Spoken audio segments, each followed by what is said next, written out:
This is Audiogyan, and I am your host, Kedar Nimkar. Welcome to a deep dive into the minds of luminaries from the Indian creative world.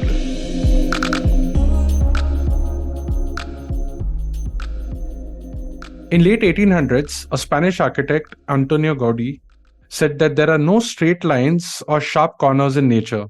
Therefore, buildings must not have straight lines or sharp corners. But where does the nature stop and where does the building begin? Let's explore more about architecture and history in this three-part series called An Insert into the History. This series is brought to you by the Drawing Board, with whom I had partnered last year. The Drawing Board is an international architectural platform based in India. They have been actively running architecture competitions for undergraduate students since 2016. It is conceptualized by Mindspace Architects and Rohan builders. This year, the program is to redesign the existing Badami Archaeological Museum in Karnataka. Submission deadline is 9th October 2023. More details in the show notes and thedrawingboard.in. Today, in this concluding episode of the series, we have architect Sherman Stave with us on Audiogyan. Sherman is a principal and landscape architect at STX Landscape Architects. With more than 30 years of experience, he has practiced extensively in Asia and North America. His exposure to diverse culture from early age has lent him a broad global perspective and deep appreciation of how shaping our environments can change our lives in fundamental ways. These are critical lenses that continue to inform his design approach. More about him in the show notes. So thank you, Sherman, for giving your time. And it's a real honor to have you on Audiogyan. Welcome to the show. Thank you very much, Kedar. It's a pleasure to be on your show and to be talking to you. Thank you. Amazing. So as I started off, and the topic itself says the theme is in an art and insert into the history. But I thought I'll ask, where is this place, right? And where does it start? Because I'll in the late part of the episode, I'll ask a bunch of questions around Singapore, which is kind of now my hometown. But I'll start off with the most fundamental question, like just for my curiosity, is that who's a landscape architect, right? And perhaps like what are the principles or strategies or framework on which a landscape architect works? Okay, that's a very broad question, and I'm sure you'd get different answers from different landscape architects, but probably the easiest way for me to describe what I do is that I'm a designer of the outdoor environment.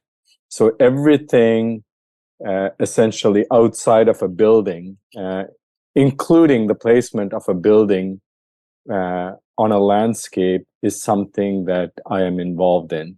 And typically a building never sits on a site isolated. You have to get to the building and you have to get out of the building, and then surrounding the building, depending on the type of building, you might have various different programs. You might have different elements, different uses. So that's where I get involved. I get involved in the planning of that, and then I get involved in the design of those spaces.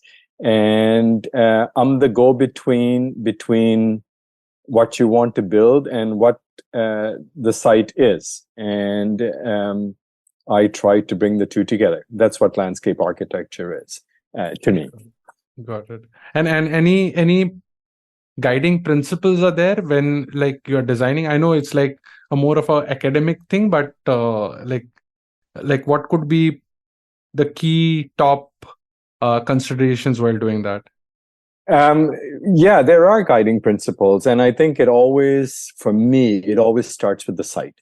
Every site is different, and if you are going to intervene or create an intervention on that site, you have to understand the site.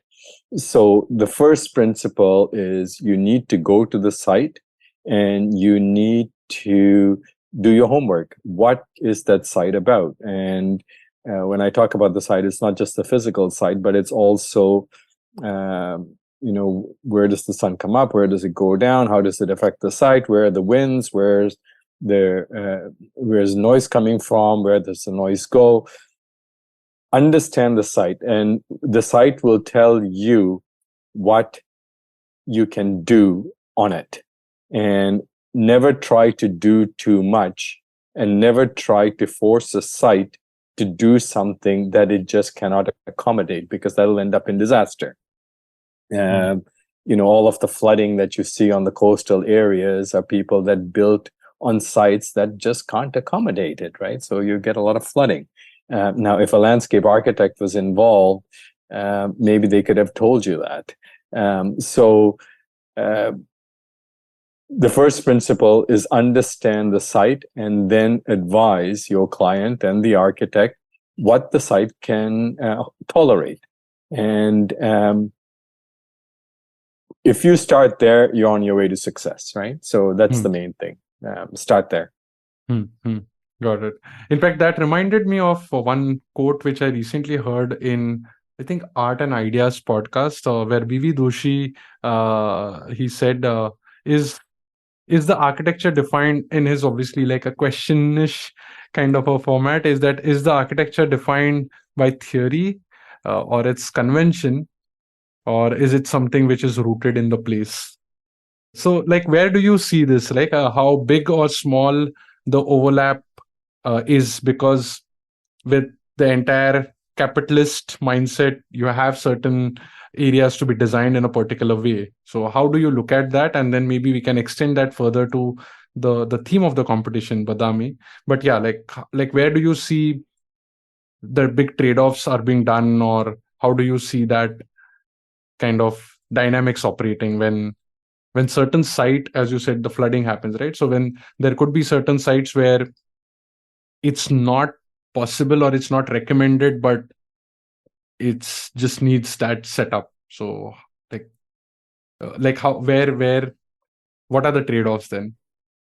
The thing is, when I think about a project, to me, I think a successful project is where there are no discernible lines. So the lines between, there shouldn't be any discernible line between architecture and landscape.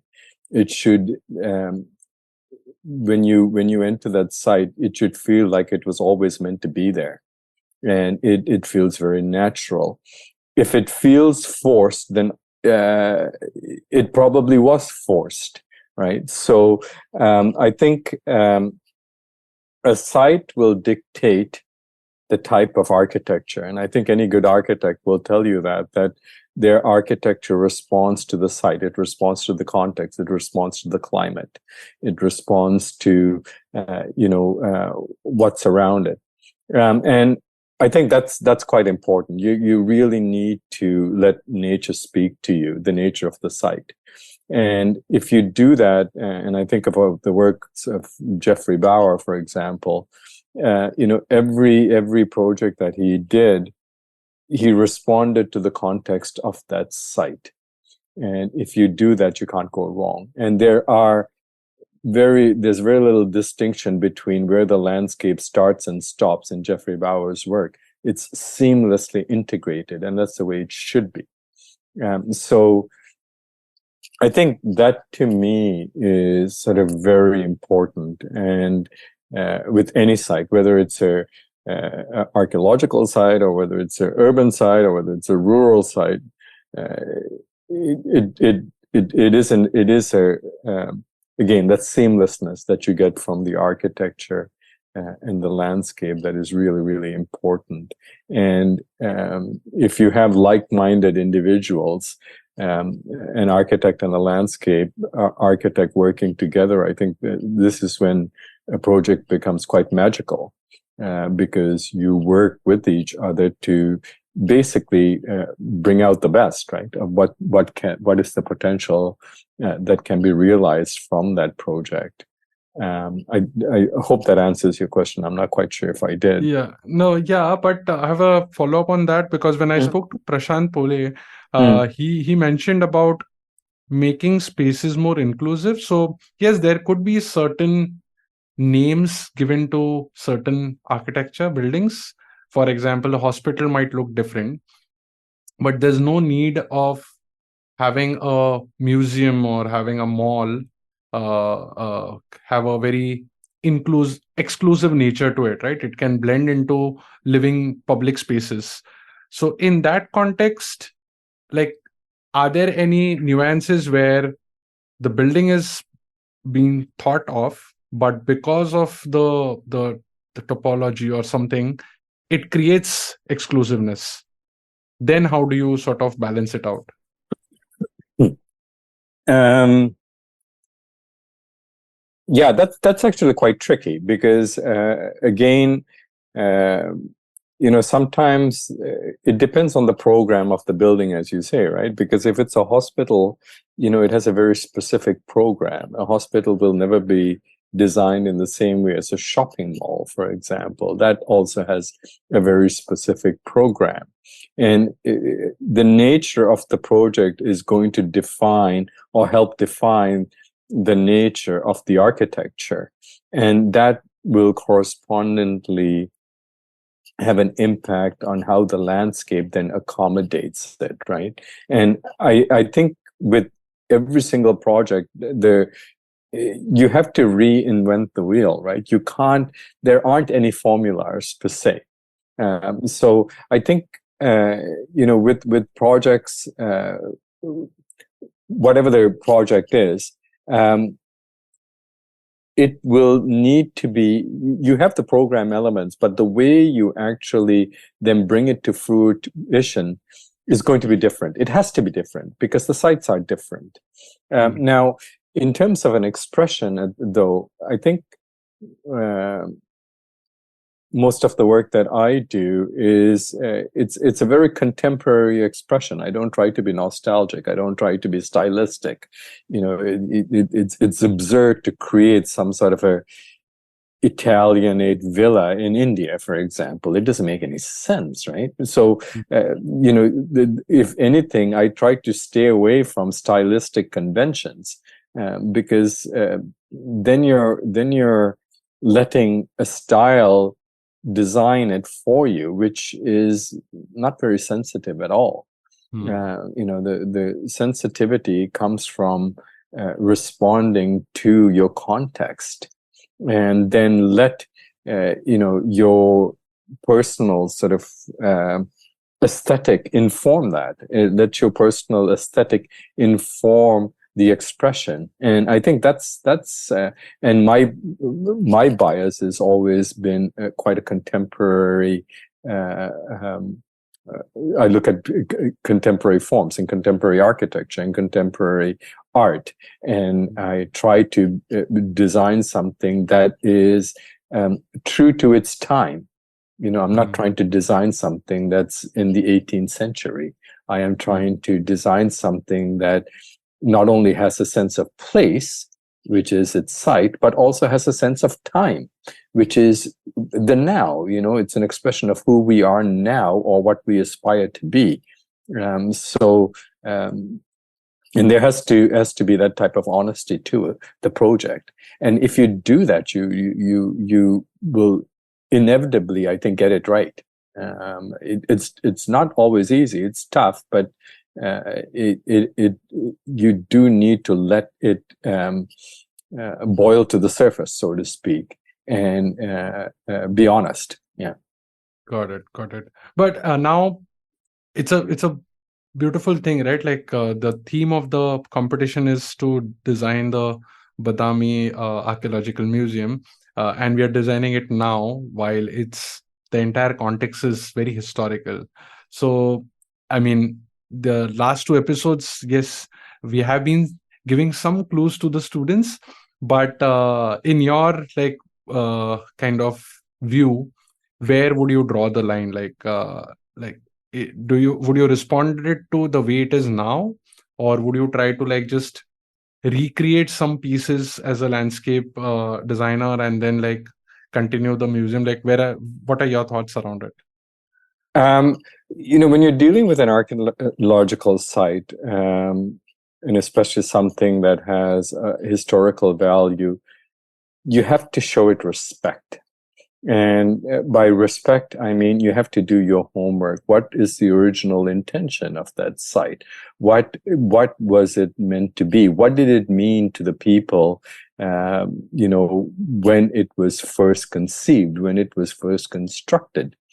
And you have to understand that. But I think then what we are trying to do in today is, how do we then design it so that we can portray it to a new audience, and portray it to a new audience where we're showing this project to someone that this is history, but we are showing it to you in a contemporary way. So in other words, I would not try to do anything nostalgic. You're not going to recreate archaeology. I mean, that's not our point. The point of the project is to reveal the archaeology, and you have to reveal it in a contemporary way. And so for that, if you come from that perspective, I would not try to force anything, but at the same time, I wouldn't try to be apologetic either. You are making an intervention. I mean, you have to acknowledge that you are making an intervention, and the intervention that you make should be purposeful. It should be sensitive, for sure, but it should be purposeful. You're not trying to do something that somebody might have done 100 years ago or 200 years ago. You're trying to do something that somebody is going to do now, that is going to help reveal what was done 100 years ago or 200 years ago. So don't try to get in the head of the person that created it 200 years ago and think, what would they do? They've already done it. You just need to understand it and now say to yourself, what are you going to do? Right? And because it's now your design, and you are bringing to it another layer. And so if you're bringing to it another layer, then you should also respect yourself in the sense that I am now going to put another layer on, and it's going to be a meaningful layer. And it's not going to be in any way, I'm not trying to copy anybody. I'm going to be original. Yeah. But in fact, I remember my conversation with B.V. Doshi as well, and I asked him that why are the buildings and cities started looking the same, which he very eloquently put in, saying that because architects these days are no longer poets. And I just remembered it. I still remember it every time. So in my conversations with like multiple people over the years, like there's one more insight which I found is that because we are doing it now, there has been certain sense of flatness to it. Like most of the things have started looking a bit flat. Like it's very natural to like copy and get inspired, but that original thinking or deep thinking is missing, right? And yes, like if you enter a very fancy mall in, say, India, Mumbai, it would hardly look like as in it will almost look like something in Singapore or Dubai. So if we respond to the time, then what could be the other parameter, if not context, that you bring still the same sensitive nature of that site, and yet, I mean, retain the context, but not really the flattening of things. You know what I mean? I do, and I do think that architects obviously struggle with it, and I think landscape architects to a certain extent also struggle with it. But landscape architects to a certain extent are buffered because you can't reinvent a landscape. A landscape is a living thing. I mean, you can't put a maple tree in Mumbai; it'll die. Whereas you can put a glass building in Mumbai and it will survive. And so in that sense, architecture is a lot easily transportable, and you can take it from place to place to place and just do the same thing. And of course, you do the same thing because it's cheaper to build and it's much easier, and you can fabricate it very, very fast. That's not good architecture. That doesn't make good architecture. And yes, a shopping mall in Dubai looks exactly like a shopping mall in Singapore, which looks like probably something in Mumbai and everywhere else. And so what happens with all of that is then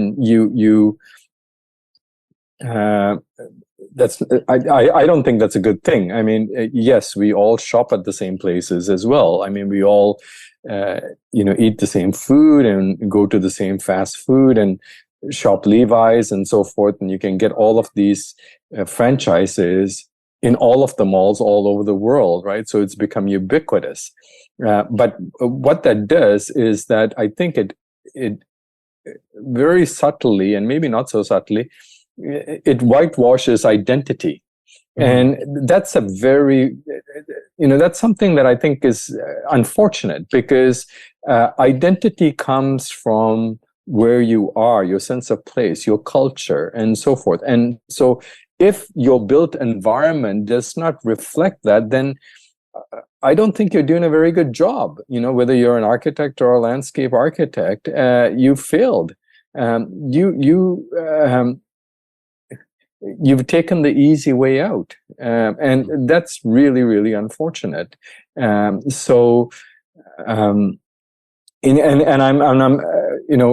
if I'm going to be critical, I don't want to be critical of our profession only because I think part of this equation is also the developers and the people that facilitate this, the builders, right? And it's they also look at a shopping mall in Dubai and say, give me one in India, right? And it's like, it's very rare that you will get a client that will actually say, I like the experience of what is done in Dubai, give me something similar, but put it into an Indian context, right? And that's the way it should be. It should be contextual, but unfortunately, a lot of it is not. And Singapore is a prime example of that, right? I mean, Singapore has basically imported almost everything. And so in Singapore, you will see remnants of sort of architecture from the colonial era. But if somebody was to say, is there a style of architecture to Singapore? There isn't. It's a universal style. I mean, it's all of the buildings that have been done here have also been done elsewhere. There's very little that gives Singapore a specific identity that is rooted in Singapore and that is authentic to Singapore. One might say, well, Singapore, the authenticity of it is that it's a fabricated place. And that's probably true. Singapore really is a fabricated place. It's a fabricated society. So the buildings also reflect that. It's fabricated. It was put together, but India is very different. It's not a fabricated society. It's a society that's centuries old, that has such a rich history, and to ignore that, it's a shame. It's an absolute shame.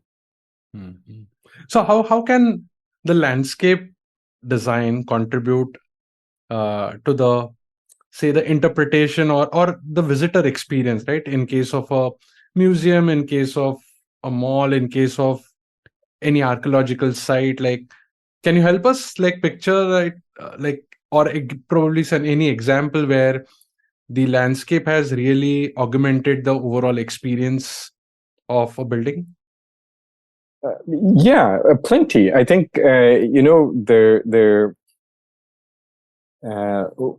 when I think about some of the most memorable sites that I've been to, or some of the most memorable buildings that I've been to, it's about a journey of how the site reveals itself to you.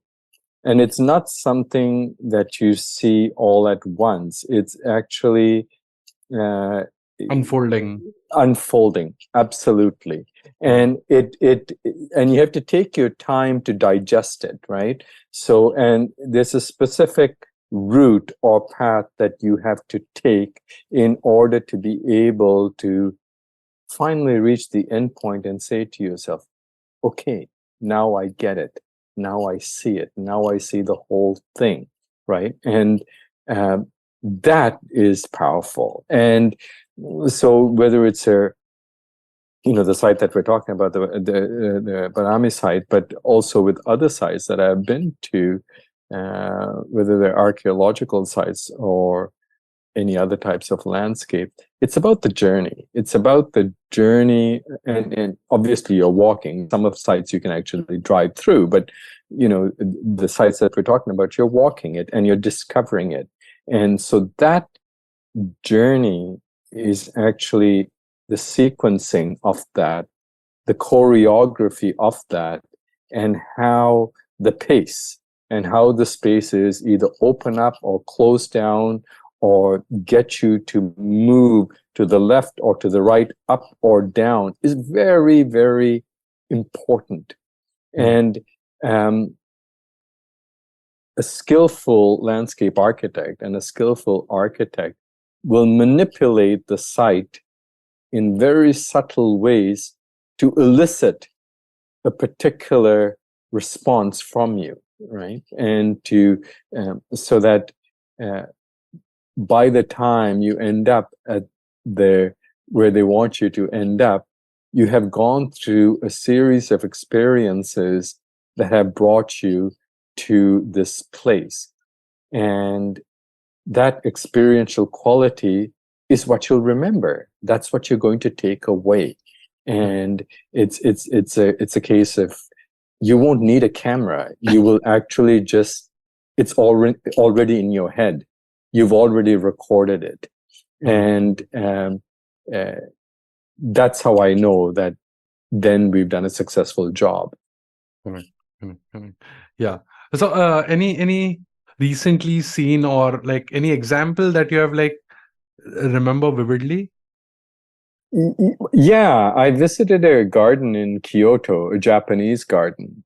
And it's actually a very, very small site. And it's a very small garden in terms of square meters. But the way you sort of enter into the site, first of all, you enter into the site from a very busy road, and which is chaotic.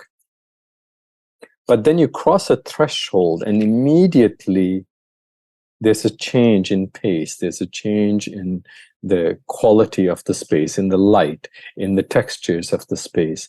And you can only go in one direction, right? It's purposefully, you are directed through the space. And so then you walk up slightly and then it flattens out, and then the pavement changes, and then what you're looking at might change, and then something opens up to you. But it was so well choreographed that even though it was such a small site, it took me a very long time to actually walk through it. And I thought that was really, really well done. I mean, whoever designed that space knew exactly what they were doing. And every single step they had thought about, what will happen and what will you feel? And that Japanese garden, yeah, I mean, I think every landscape should be designed that way. Yeah, amazing. So, like, again, just coming back to our themes, like competitions theme is like, what would, again, like be the considerations while designing an architecture in especially such a high sensitive historical landscape, right? It's been there for ages. So any like if you were supposed to design, like what would be your kind of not guiding principles, but yeah, like key elements that you would consider, especially the Badami one? Yeah, no, and the Badami one is a very important one, right? And it's quite a special site. I think it always starts with homework, and it starts with homework of understanding why did this come into being? What was the motivation behind its creation in the first place, right? And there might have been a motivation for the creation of it, and when it was first created, but then how did it evolve, right? What did it mean to the community specifically, and how did it grow in its stature? How did it evolve? How did it change, and so forth? And you need to understand its story, and you need to and once you understand that story, then you need to move on. You need to tell a new story. Mm-hmm. And that's where your intervention has to come in. And I think with a site like this, the thing that I always, when I get involved with projects like this, is that try not to over design. You don't have to do too much.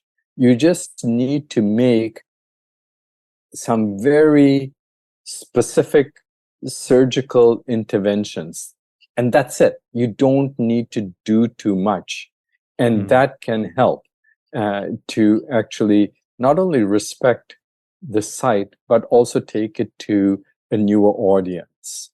I would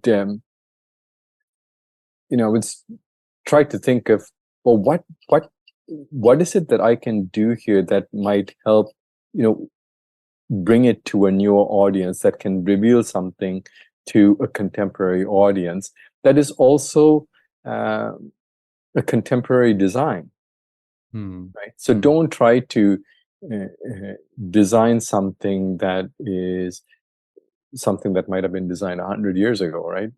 Design something that is, make an intervention that is contemporary, but also make a very sensitive intervention. Don't over design it. We don't need bells and whistles. You just need a very sensitive intervention. And the site will tell you what it needs. You just need to listen to it. Correct. No, in fact, I'm just taking one liberty to ask very old question, which I've been asking for many people. As a creative person, as a designer, you are finally, I mean, it may not be like really apt for undergrad students, especially, but after practicing for certain years, you wish to have your own signature or your own kind of, signature is the right word. Like you as a it's a very natural thing to have. Then how can you have that when you are respecting the context and the site itself? Like you mentioned about having that specific surgical intervention. Is it like, how do you not have the signature, or should you have a signature? I don't know.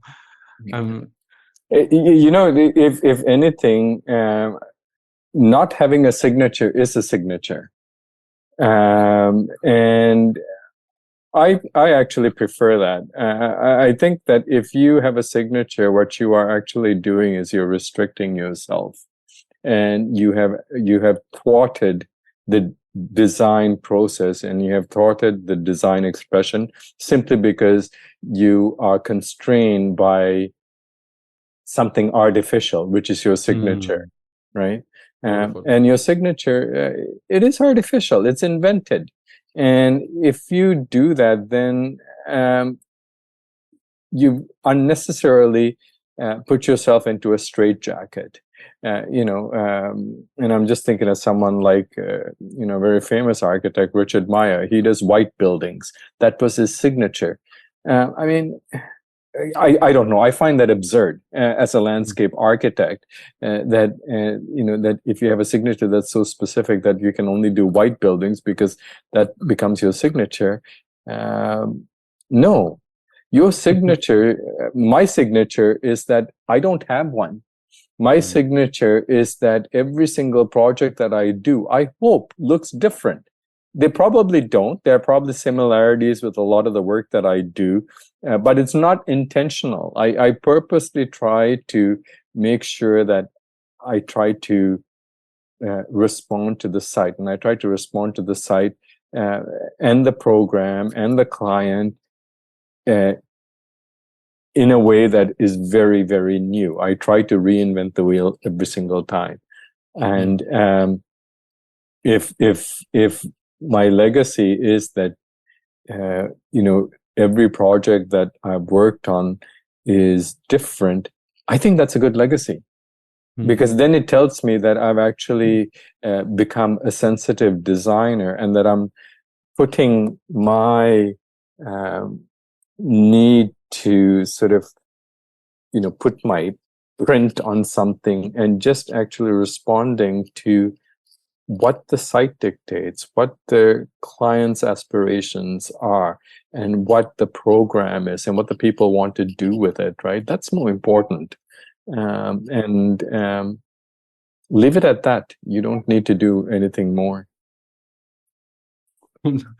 Yeah, it's very much. I resonated with very much, but it just like, yeah, maybe time will reveal more things. Cool. So I wanted to conclude with last two questions. One was about which I started off with, like Singapore. Since I'm staying here and I'm new to the city, but as in I've recently moved, but I see some amazing work done by humans, right? And as you said, it's fabricated or it's manufactured, but still, yes, there are reclaims. Everything is like just built on something, but the overall landscape seems to be well thought through, right? It's like well designed. Most of the stuff is well designed. So can you share your learnings or experience observing this and being part of creating for some of them? How can someone be like, especially the gardens and like the dome and bunch of places, it seems that there's some sort of a command which is like, yeah, I mean, you can't control nature, but it seems like there is some sort of controlling happening, right? In terms of the trees, the way they are kept, and landscapes. So like, can you share any learnings or something which can be learned, how these people have done these amazing work? Okay, that's it's a pretty big question. The one thing I will say is that Singapore is very well planned. The people that have planned the city have spent a lot of time making sure that the city is planned out and well laid out. So for that reason, it is very efficient. One of the things also, when Singapore was being developed, is that they were very, very practical. And I think Singapore's landscape, to a great extent, is very practical. It's a very hot place, and for that reason, you need trees to provide shade. I mean, that's a very practical consideration. So one of the things that they dictated in their planning guidelines is that all the roads have to have trees. And, you have to have a space right next to the road that is dedicated just to plant a tree. And that's what they did, and that's what they planned, and that's what they've done. So that's why all of Singapore's streets, all the new streets, they have trees on them. And the trees that they planted are trees with very broad canopies that provide maximum shade, right? So, and in that sense, I think the landscape in Singapore is a very, very practical landscape, right? It is purposefully done to bring down the temperature. And it's very successful in doing that. I wouldn't say that Singapore's landscape is a particularly sustainable landscape in any way. It is a lot of the natural landscapes around Singapore have been no longer exist. I mean, even the coastline, it's basically all landfills. All of the natural littoral edges and marshes and wetlands and all of that are basically disappeared, right? So, Singapore used to be, like every landscape, used to be a very sustainable landscape. It is no longer a sustainable landscape, but it's a very practical landscape. It's a very practical landscape that serves its purpose. And it'll continue to be that. And I think the government is now trying to introduce more sustainable landscapes into the city fabric. And that's a difficult thing to do when you have such a urbanized city already, to then try to create sort of nature parks and so forth, and continuous nature parks, right? Because essentially you're digging up what you paved over and then try to turn it into nature. But they are trying to do that because they realize that a lot of Singapore's landscape is there's it's not very sustainable. But from a planning point of view, very well done, right? Very well done. Yeah, it's really fascinating. Cool. So Sherman, I wanted to conclude with one last question, is that can you share any example of, like, say, a good museum or any good public space where like the landscape and the building have blend very organically, or the building, I would say the other way around, that the landscape is there, and then the architecture or the built thing is organically blending with the nature? Yeah, a project that comes to mind immediately, and it's a project that I make reference to all the time, is the Salk Institute by Louis Kahn. That is a stunning project. And the landscape there is also one of the most pure landscapes that I've ever seen. I mean, it's just, it's the famous picture where you have buildings on either side, and then right down the middle, you have this very narrow channel of water that disappears into the horizon.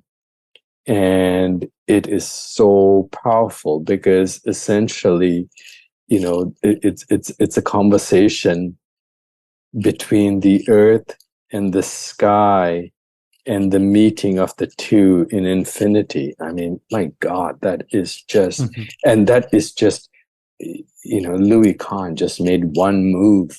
And in that one move, he just uplifted the soul. I mean, it's just absolutely stunning. And it's the type of place that it leaves you breathless. It is just so beautiful. And so when I think about and that landscape, it doesn't have any trees, it doesn't have any grass, it doesn't have any shrubs or ground covers, anything like that. It just has a open plaza with just one line of water that disappears into the sky, and the buildings are on either side. I mean, and it just frames your view, and it's so poetic. It's just absolutely gorgeous. So yeah, if I could do something like that, I would have done well. Great. And sorry, I just recollected one more thing, that I've been reading a bit of the 5-point principle, or 5 principles of architecture by Le Corbusier, and in that, when you build that base, so that you can build on top of it, which is the pillars, then are you respecting the landscape? Because then you are almost omitting the landscape and creating your own plane through pillars, right? So how do you see that? This is just my personal thing also.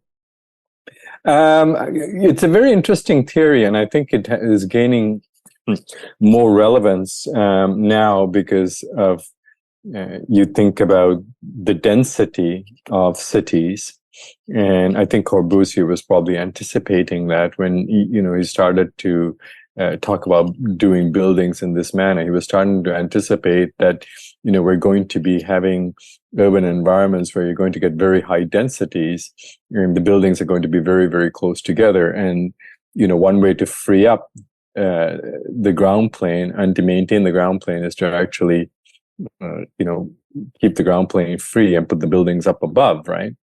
And it's an idea that's actually probably a little bit ahead of its time, but it's relevant. And I think, there's something to it. But then the way that it is then executed also, I think, is something that we probably need to do a little bit more homework on, and need to understand a little bit better as well.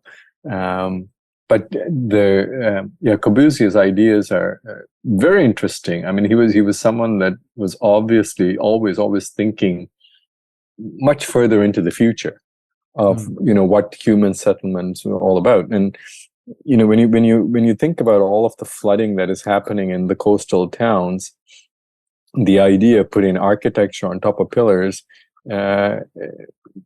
is in a way common sense, because a lot of their I think about all of their riverfront settlements that along the Bangkok River, where you have all of these sort of makeshift huts or makeshift homes that are sitting on bamboo poles within the river. And the river is like your highway, right? That's where all the social life and the business is conducted, and all of your architecture actually sits on stilts. And the river, the water goes up and down, but the architecture and the built spaces, they're static, right? And but they exist in harmony, because it lets the water go up and down, and lets it can do what it does. So maybe Corbusier was anticipating that. I don't know, but it's a very interesting idea. Correct. Yeah, I mean, there are also counter theses to his principles, but never mind. We'll take that up sometime later. I think this is a good note to end. Thanks a lot for giving your time. It was really wonderful chatting with you. Thank you. And looking forward to have you again.